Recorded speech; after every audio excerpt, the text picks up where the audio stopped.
Are you an indie podcast or content creator looking to reach a wider audience?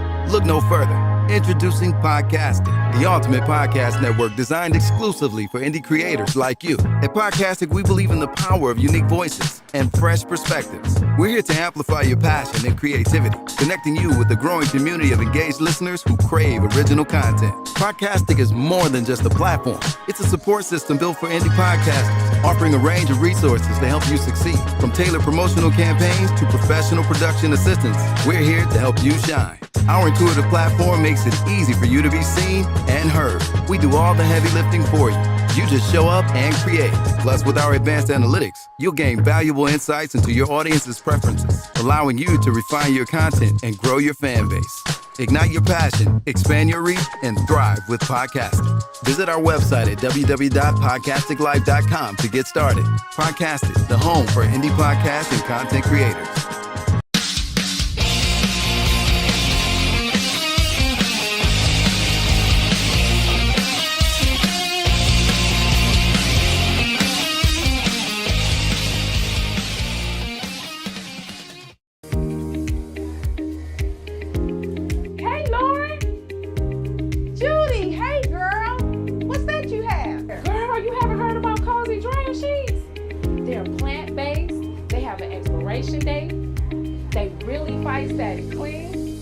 Less than other brands, and they smell awesome. You can smell them through the box. Ooh, it does smell wonderful. Told you. I'll take another box. Cozy dryer sheets. Get them at your local grocery store. The content you're about to hear is a part of a paid programming segment. The views, opinions, and statements expressed belong solely to the sponsor and do not reflect those of Podcastic or its host. This segment is for informational and promotional purposes only and should not be considered as advice or endorsement. Listener discretion is advised.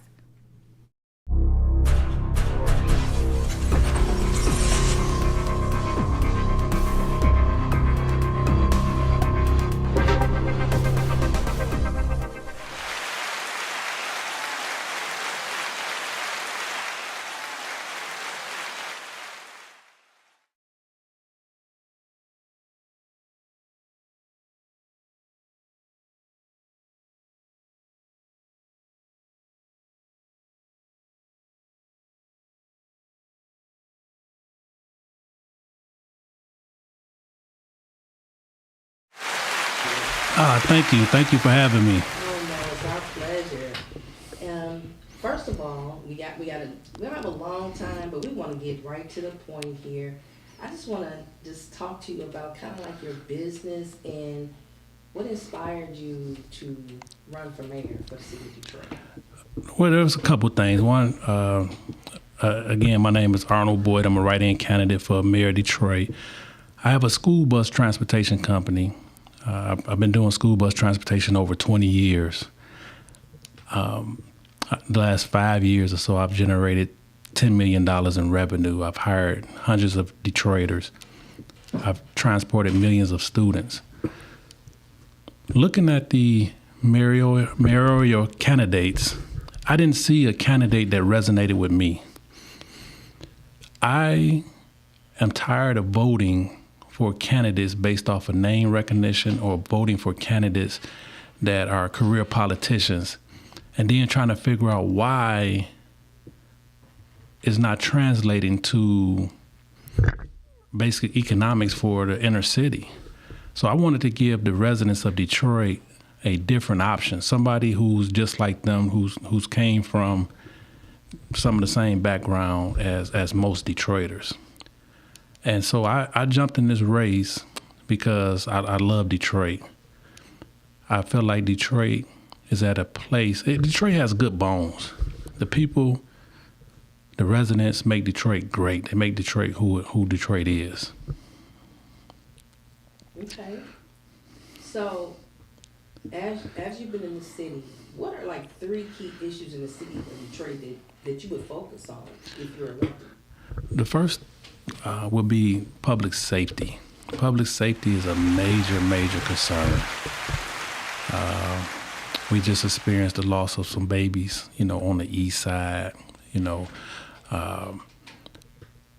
politicians are misconstruing information. And one of the things that I've learned is through this process, I have to educate.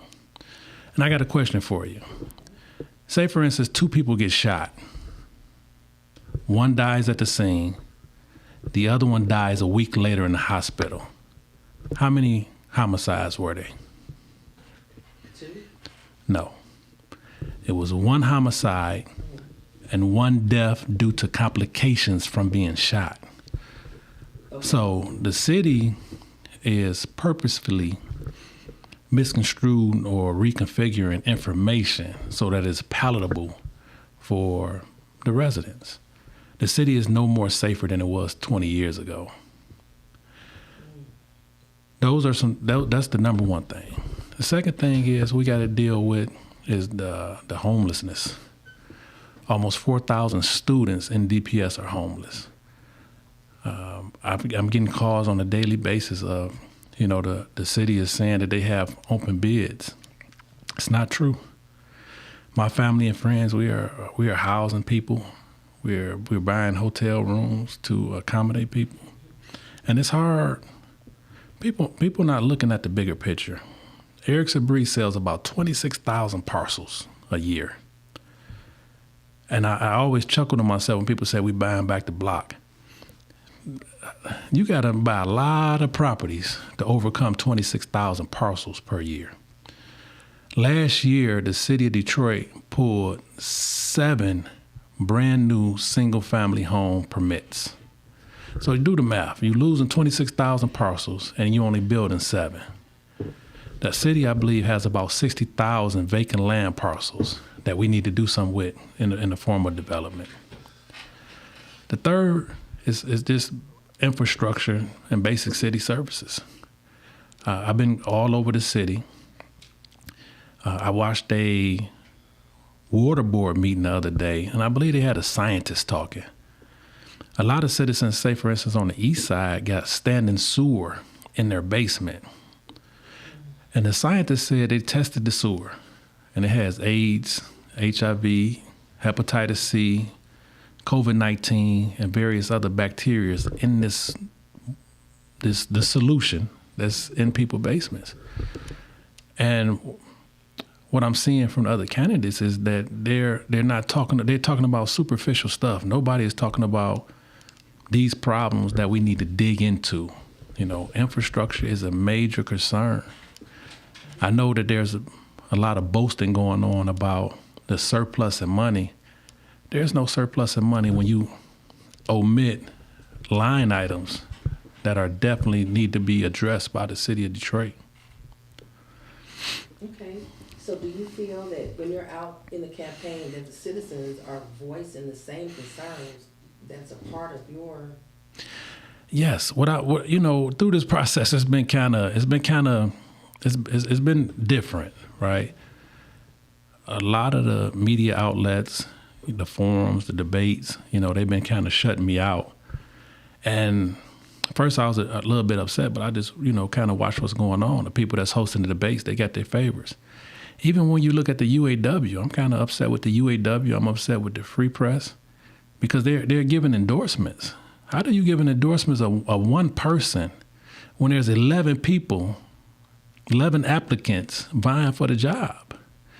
So it's like some of these companies, some of these entities, they already got in their mind, special interests of who they want in certain places.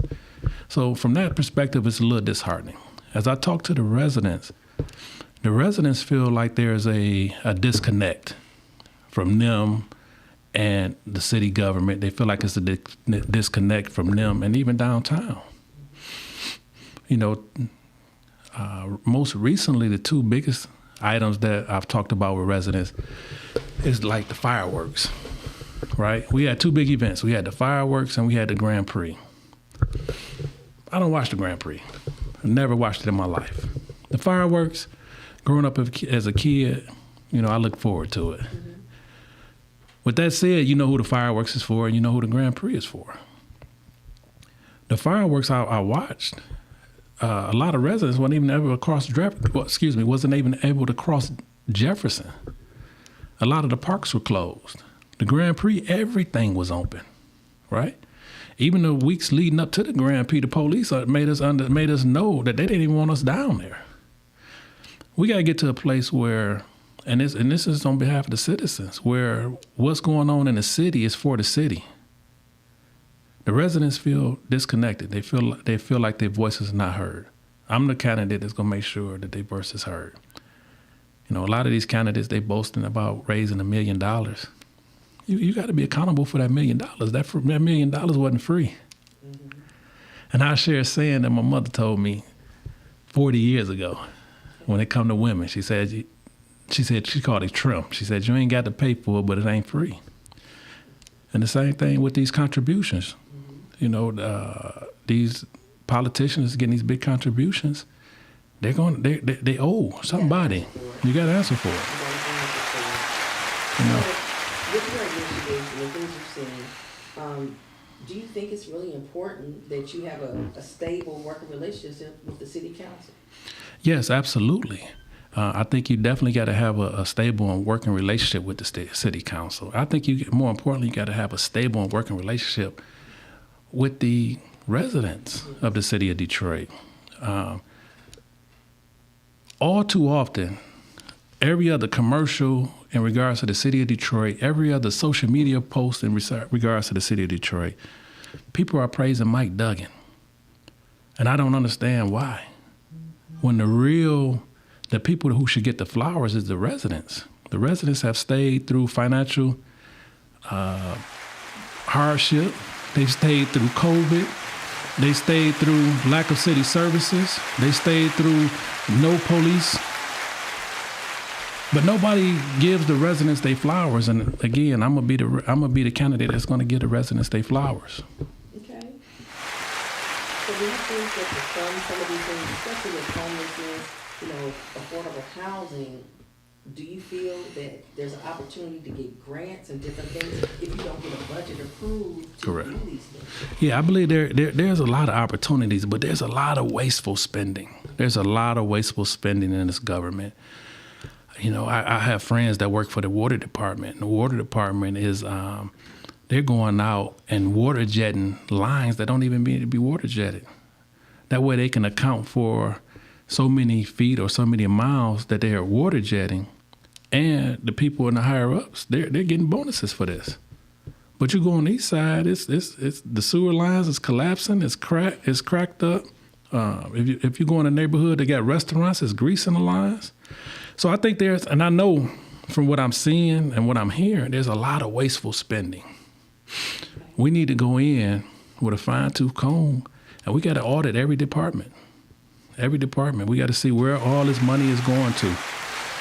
The city had nearly $1 billion in ARPA funding, right? Nearly $1 billion, right? Do you feel like the city's spent $1 billion in the inner city? Not in the inner city. No, not in the inner city. So we got to start, even with some of these people that's spending these $1 billion, I'm not mad at the billionaires. I'm happy. Mm-hmm. I'm happy to see billionaires spending money because it let me know it's possible for me to get there. However, I would like to see a philanthropic arm on each of those $1 billion that's spent, that's sending millions of dollars back into the inner city. On the west side, they're dealing with, just all over the city, they're dealing with stuff, uneven sidewalks, no city services. And even when you get to the sewer system, we don't got street cleaners no more. And I didn't even realize this, right? The street cleaning is part of the sewage process. Because if you're not cleaning the dirt, debris, and stuff off the sewer grates, now all that stuff is falling into the manholes, packing the manholes up. Now the sewers is not moving adequately. And then another thing I just realized, we went over to efficient toilets. And I didn't even think about this, right? You go over to efficient toilets, it's less water. I heard this today. Sometimes when stuff do work, you got to break it, right? Because you don't even know that it's not working properly. Even with the efficient toilets, the efficient showers, water is what moved the sewage down the line. So if that's not flowing If that- properly, yeah. that's just more contamination. more contamination, more sewer just sitting stagnant in the lines is what's happening Okay, so your approach really is more for people. for the people. Gary Brown, he's over the water board. He said people in sparsely populated areas should just move out.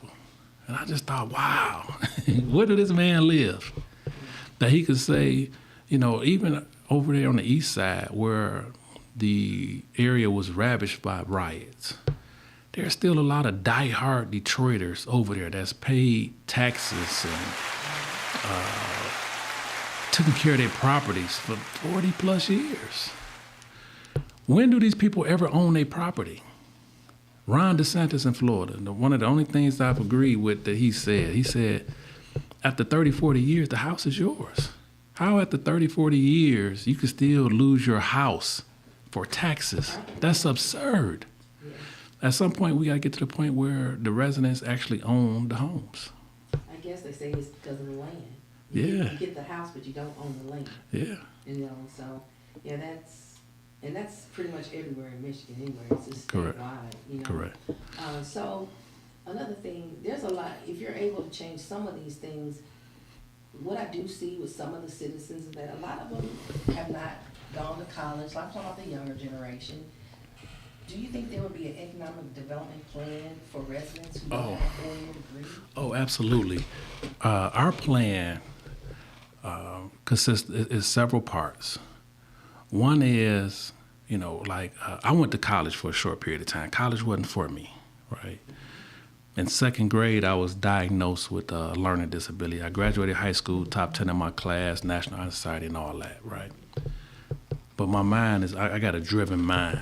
So everybody's not like that. Every kid, every child is not college bound. We got to partner with DPS school district. In middle school, we need to introduce skilled trades, right? I have a lot of commercial property in Detroit, and when it came to plumbing or HVAC, I'm calling these plumbers and I'm trying to use all black contractors. Man, some of these guys, they getting out, no legs, no arms. The kids setting them on the ground so they could fix the pipe. The kid filling the air. There's nobody to take over, right? When it comes to flooring, like I pay diesel mechanics $40 an hour to work on buses. I mean, and everybody I deal with in the diesel mechanic field is white. HVAC. We got to get kids into HVAC. We got to get them in electrical. I've been doing bus transportation nearly 20 years, and I always ask the superintendent, what's next? We gotta dig into DPS, and help these guys out. I was saying this earlier, and this probably go upset a lot of people, but a lot of people don't recall, but there was another candidate for superintendent of schools. His name was Derek Coleman. He's now the superintendent for River Rouge Schools. Had Derek Coleman had the continued fail rate that the school has right now under Dr. Vitti, Dr. Derek Coleman would have been gone a long time ago. So we got to get to a place where not only do we agree on a problem, but we agree on a solution. Way to solve it. We agree on a way to solve it. And it don't just, one of the things that I've realized from the current administration that's presiding over the country is that our public officials, our local appointed city officials have left us unprepared. There's no water stored up nowhere. There's no food stored up nowhere. There's no artillery stored up nowhere. There's no cots, no emergency hotel situations stored up nowhere. If we go through COVID right now today, we're in no better position than we were when COVID actually hit several years ago. And that's just, everybody from a political standpoint, they always want to deal with the superficial stuff. Nobody never wants to talk about the stuff that's the infrastructure, the stuff that really need. We got to get down to the base. Those are difficult, I think, because they're difficult things. But it's like swimming uphill, you know, because it takes first a lot of people. You're the start, but it takes a lot of people to help get that type of initiative off the ground, because a lot of people, like I feel with the younger generation, if they don't go to school, I feel like in high school, there are certain things that you're not taught. You're Correct. not taught about your credit. You're Correct. not taught about how to survive. You take all these classes, but it doesn't put you in position for really what happens when you graduate. You know? Yes, and I agree. You know, even as adults, right? I always laugh when I see people say, "Oh man, Navy Federal got a $50,000 play," or this institution got a $25,000 play. What is the play to pay these people back though? You know what I'm saying? Like getting the money is not super hard. You know, if you under a couple $100,000, not super hard, right? But it's the play on how you gonna pay these people back. And we got to teach kids. You know what I believe, kids? When it comes to being unprepared, right? Nobody should tell us in the state of Michigan how to educate our kids. We should already have that figured out. People got upset, oh, he's closing Department of Education. Department of Education don't failed us for years. They don't failed us for years. And I know there's a lot of educators who get mad at me for saying that, but they failed us for years. So what's the difference? It's like the book, Who Moved My Cheese? How does an alternative approach to education look for us? You got to adapt. When it comes to education, nobody should be telling us or telling us how we should be teaching our children. When it comes to black women going to the hospital, there shouldn't be a white doctor to tell us how and when to have babies. This is something that we as a community should have been doing. We got to get to a place where we're taking a hold of the wheel, right? And we go drive this bus. And we go drive this bus to where it makes sense for us in the community. You know, in Detroit, we own 1 or 2 grocery stores out of 2,000 grocery and liquor stores. We own 2 liquor stores, and 1 guy owns those. We own 1 gas station. He just got arrested last year. They're selling the soul out of Detroit. If you look at Coleman Young, when I got into this, I said, man, I want to find a mayor that I can mirror my campaign and how I run this city after. And I looked at Coleman Young. Coleman Young said a few things that stuck out in my mind. One is, majority of the contracts go to black people. He said, if you work for the city, you what? You live in the city. He said, do not sell the power company. Do not sell the water. We've successfully done all 4. And people trying to figure out, like, how do we get back on track? We got to, even when it comes to my management, right? Somebody asked me earlier today, how do you manage? I manage from the bottom up. Most of these people manage from the top down. You can't do that. I manage from the bottom up, right? And we gonna go from A to B to C to D to E. And we're gonna make those connections. We're gonna make it efficient. We're gonna make, everything make sense so that when we go on, necessarily on a public stage or on the international stage, now we got a great foundation. Right, you build a foundation. Plus, as you move people from each level, everybody has been through the process, so by the time they get to the top, Correct. they know exactly how it started, then they can be better. Correct. I got a bus company, just like I told you. The last 5 years, I've done $10 million. I had to get to a place where I want to do everything myself, right? I had to get to a place where I had to step out and I had to get people to handle aspects of the business. So we got a book of policies and procedures, right? I could step out of there I ain't got to never go back to work. That bus company is going to keep continuing on and making business, and all you got to do is pick the playbook up. Where is the playbook for Detroit? There isn't one. I promise you, it's not one. The city operates like there's 30 governments inside of one. There's no communication. You know, they're all. It's hard to do business in the city. We got the hires. I was talking to a buddy of mine, and he got property in Alabama, and he got property here. And he was telling me how in Alabama he called the man at the building of safety.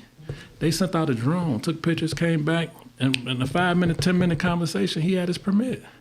Wow. Try that in Detroit. Try it. Let me see how, you know, even like people be boasting about and they counting how many people do the Motor City match. I've met so many people that failed. This 2-year process to get these few little dollars for the mom and pop is great. But how about for a company like mine who may need some assistance? They don't have no programming. A lot of businesses, they take their company and say, go to Atlanta. You know, down in Atlanta, the Black Mecca.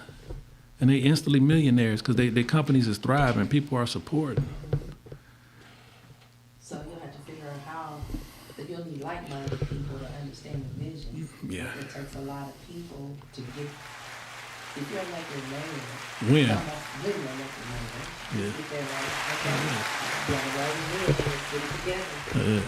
But that initiative, you would have to change the total infrastructure of how the city works. And it needs to be. Yeah, you would have to literally almost have townhouse meetings Every day. within the, Every week. You know, yeah, within the whole system. One of the things that the residents always say, they said people always come to them when it's time for election. And what I told them was, I'm going to still, no matter what happens, no matter the outcome, I'm still going to come visit you guys. Man, I met a lot of great residents in the city of Detroit. It's not, for me, it's not superficial. This is a city that I love. You know, I could live anywhere, probably in the world, but I'm here. This is where I was born. This is where I was raised. This is where my mother was raised. So I want to see us. You know, I had a conversation with a billionaire here in Detroit, and we had lunch, and he said, as we was concluding the meeting, I said, by the way, I'm gonna throw my hat in that mayoral race. And he looked at me, he said, man, you know, there was a time when they asked me to do it. He said, but man, you know, I looked at your bank account, I've checked some references on you. He said, man, you living a great life. Why would you want to do that? He said, actually, it's going to be a pay cut for you. It's not going to be for all the other candidates, but for you, it's going to be a pay cut. And I said, you know, growing up, my mother taught me a lot of things. You know, my father died when I was 9. I was raised by my mother. She taught me one thing that I didn't really get the grasp of until I got older, and it was about having a life of service. I could die rich. What did I gain? But if I'm able to empower and enriching everybody around me, that's a life fulfilled for me. And I think that's what is one of my main driving purposes or purpose for this campaign. So that's where the philanthropy comes in. That side, that spirit, that's where that comes from. I'm going to say hi to a couple of people. Hi, Nicole. Hey, Erica. Hi, Deborah. Thank you for watching. I appreciate you guys. We got to make sure we get Arnold Boyd in as mayor. He's trying to do things for the people, and that's really important because it's kind of funny, just like with anything that you do, even with a team, you're only as good as your team, and you're only as good as the people who support you. Correct. You know, so we want to make sure that he has every effort because it doesn't matter in life what your life has been like. We all have dreams and aspirations, and from how I feel like everybody deserves a chance. Correct. You know, so I want to show something here. Mr. Boyd here on the magazine, show this here. So you want to tell us a little bit about? Yeah, that magazine it's one of the largest black publications in the United States. Okay. Paper publications. The guy who owns that is Gary Hunter. He's featured himself on that magazine as well. Okay. But Me and him had a conversation, and in the conversation, it ended with him putting me on the cover, and I felt really blessed about it. And how can I explain it? We got to get black media wrapped around us, right? We have to get black media. We got to spend more money. Like all of these organizations, and I'm not going to name them, all of these organizations, even black-led organizations here in Detroit, their budget for black news is minimal, right? They pull the Fox 2s in, the WXYZ. They pull all of them in. Mm-hmm. So we got to get to a place where we're lifting our people up. We got to get out of that crabs in a barrel mentality, and we got to lift our people up. I was featured on the Shot News. He did a great article on me. I was very appreciative of that. It's kind of funny walking in places and people, I know you. Mm-hmm. And, even today, I went to a senior home, and the people, the newspaper got there before I did, and they quickly recognized, who I was. This has been a journey, right? Can only imagine. This has been a journey. I've learned a great deal. I used to think that I was doing something. Like I got several of the city council members' phone numbers, right? I got their personal cells. And I used to be like happy, like, yes, I got these numbers and I can call them when I need them. Man, these people don't even answer the phone. But they call me when they need me. And I'm always there. I'm a solutions-oriented person. There are a lot of police officers that call me. Hey, Mr. Boyd, we need X, Y, and Z, or this family needs this, or this senior needs, this grass cut. And the buck stops with me. There's nobody for me to call. I am the solution, Mm-hmm. And it's like, now that I think about it, it's like I was doing these people a favor. I should change my number or not answer the call when they call me. But that wouldn't be right in your spirit. Yeah, I know you feel. Yeah, but I know how you spirit. feel. Right. Yeah. And it's amazing. Sometimes people don't understand, but that's when you know your levels of importance. Correct. That's without them giving you the compliment, because correct. Of course, nobody calls you when they feel like you can't do anything. Correct. So that's a compliment in reverse. Yeah. And the funny thing about it is it's more people's behavior, and you see that in everything. Like with small businesses. So your passion with people, I have the same passion with growing small businesses. Okay.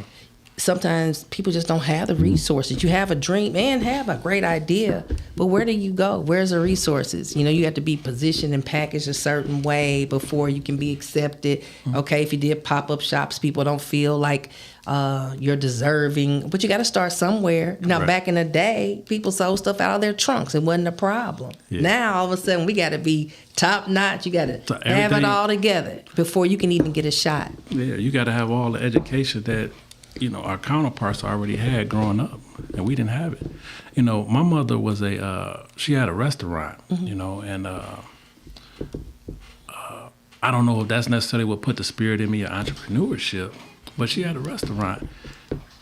Had my mother sat down with me and really talk to me about the owning real estate or entrepreneurship, man, I'll be so much further ahead. So what I'm trying to do with my kids is make sure they got a good understanding of, philanthropy. Yes. They got a good understanding of the importance of owning real estate and how to make passive money. And I too am a small business coach. So okay. I love seeing people dive into their dreams. I always tell people, like, what would you be doing if money was no object? Mm-hmm. And they'll quickly tell you what it is. But you're working at Chrysler. Yes. Like they're purchasing your dream, but people don't look at it that way. Because I don't think people really understand the sacrifice it takes to be an entrepreneur. It's and you know, the sleepless nights, you know, in the beginning. It's not a 9 to 5. It's like, it's lonely at the top. It's lonely. Because it's hurtful. You have, yes, you have the dream, you have the vision, but everybody's like, they just want their check. Yeah, everybody just want their check, and then and they don't know what happens. If you got friends around you that don't have the drive that you have, so now it's like you feel some kind of way because you're furthering yourself, but they not necessarily they stagnant, and it's like, man, I'm an example. Look at me. I'm right here in your face. You can do it if I can do it. Yeah, look at this. People don't see it. But some people just don't see it that way. No. You know, even with this merry-go-round, you know, I already won. And I won because of everything I've been through. I'm able to stand here and say, you know what? I want to run for that office. I'm going to put my application in for that job. You know, so. Okay. So, off of this right here, just a person, what is like your favorite hobby if you ever get a chance to relax? What do you like to do? Man, you know, I got RC cars. You know, Okay. I got a big collection of RC cars. I got some fast stuff. Okay. You know, I haven't messed with them in probably 2 years. You know, I like to travel. Okay. You know, sit on the beach. I love the rain. Mm-hmm. You know, but it's like this summer. I was like, you know what? I'm gonna get to relax. Maybe, I don't know. Maybe later. I always tell people I rest when I die. You know, right now it's time to, you know, see about the people. What is like your favorite hobby if you ever get a chance to relax? That's not what I was supposed to do. I got my first blooper, okay? It's trying to turn it down, keep getting notifications. So it's amazing that once you start getting into, you know, when you put people first, it's kind of funny because you take a back seat to the things that you enjoy because the sacrifice gets so real. Yeah. You know, growing up, I remember my mother used to clean people's houses. Mm-hmm. And I always think about this one house in particular, man, because this family really kept their house in really disarray. Like, you would be tracking through clothes. The toilets would be upstairs overrunning. My mother would be downstairs washing dishes when the stuff out the toilet would be dripping on the back of her neck. And I used to be so upset when these people would barely compensate my mother. Mm-hmm. You know, and as I got older, you know, like, even there were times when I had toys and my mother would give my toys away, and I'd be so upset with, like, why did you give my toys away? Mm-hmm. And now I got to understand it, why. Because it's about my fellow man. It's not about myself. Yes. So. But that's the best part about it, because now you don't have to prove that to people because you naturally have an example. It's not like, you know, you see a lot of people, like they say, well, now you're coming out. Well, I've always been out. You just didn't see me. Correct. You know, I've given away probably over $1 million, you know.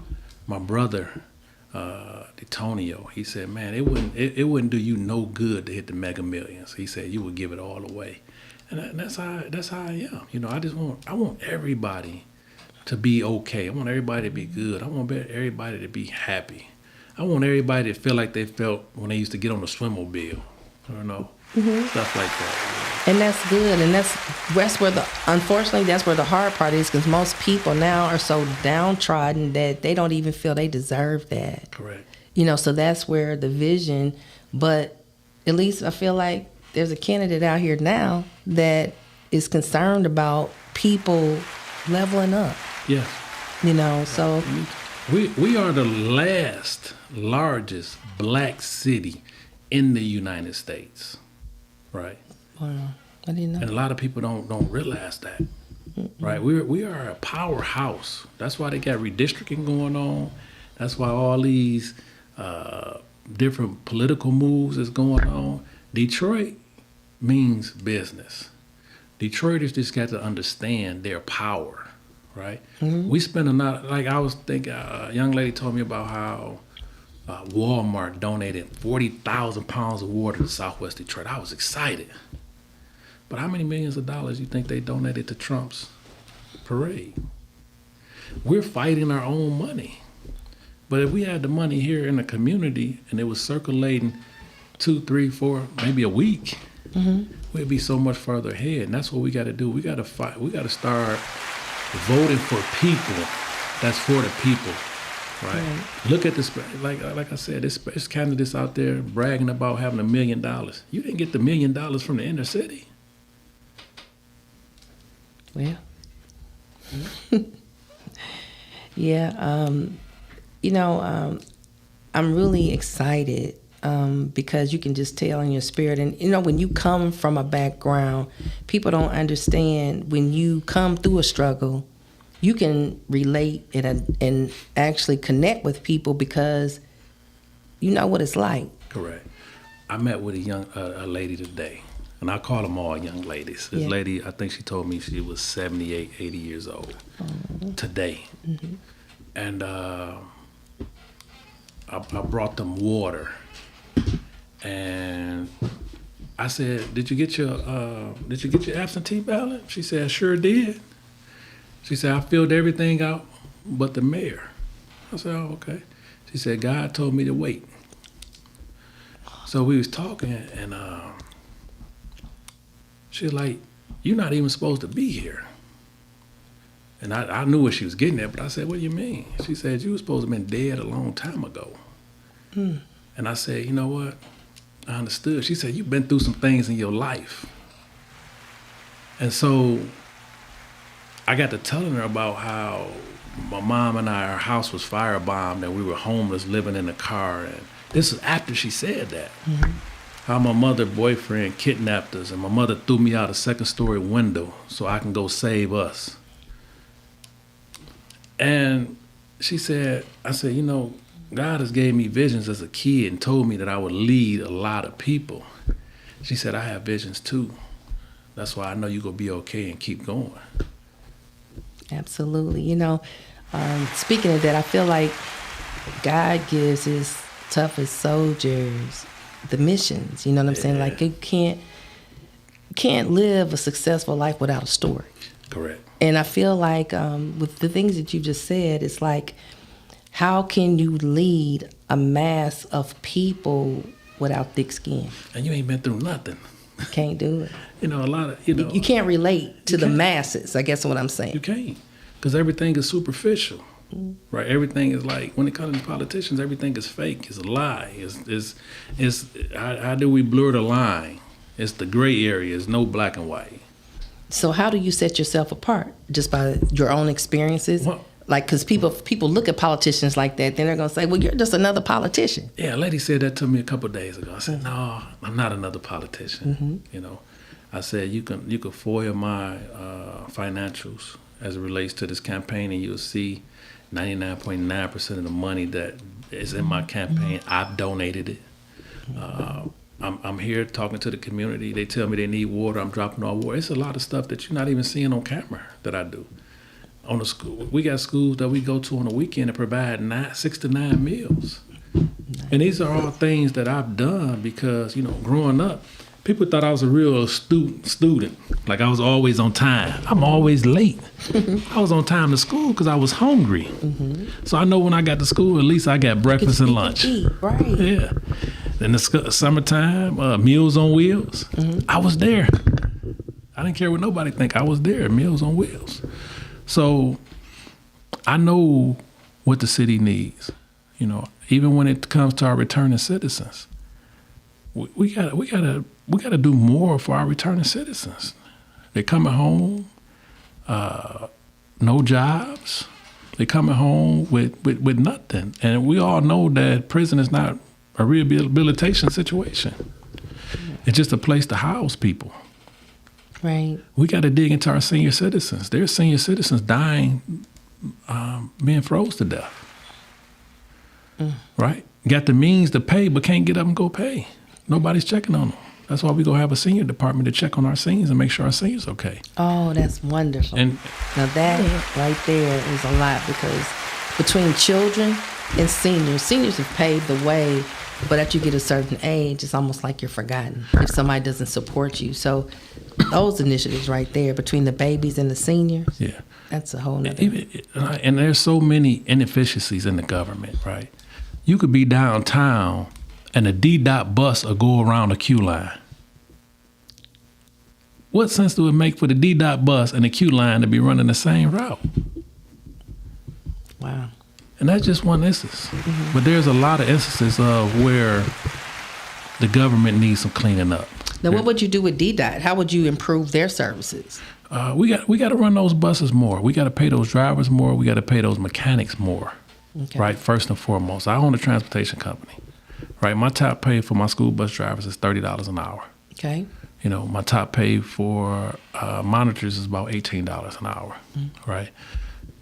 DDOT, one is they should have clean, disinfected buses.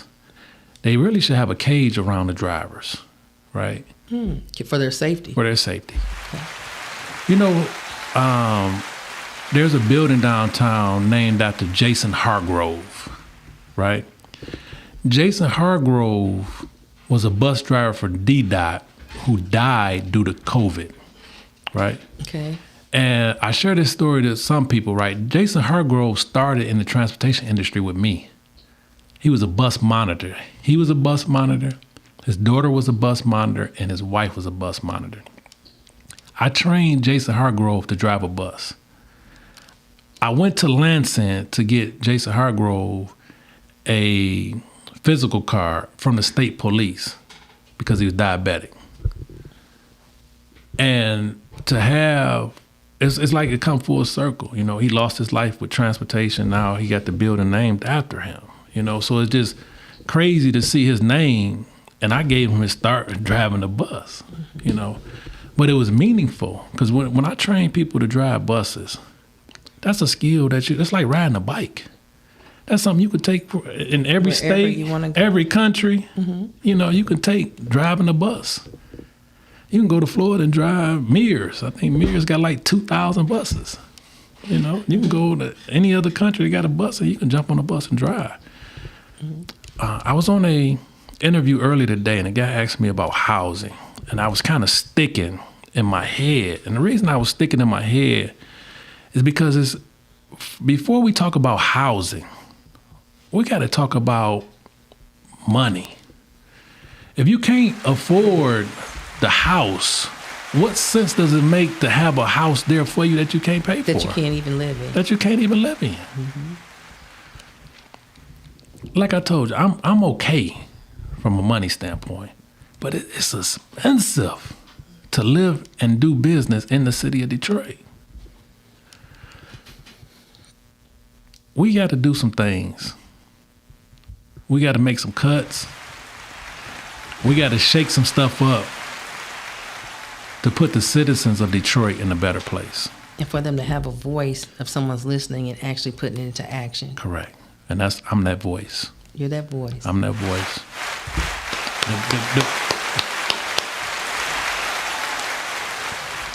So,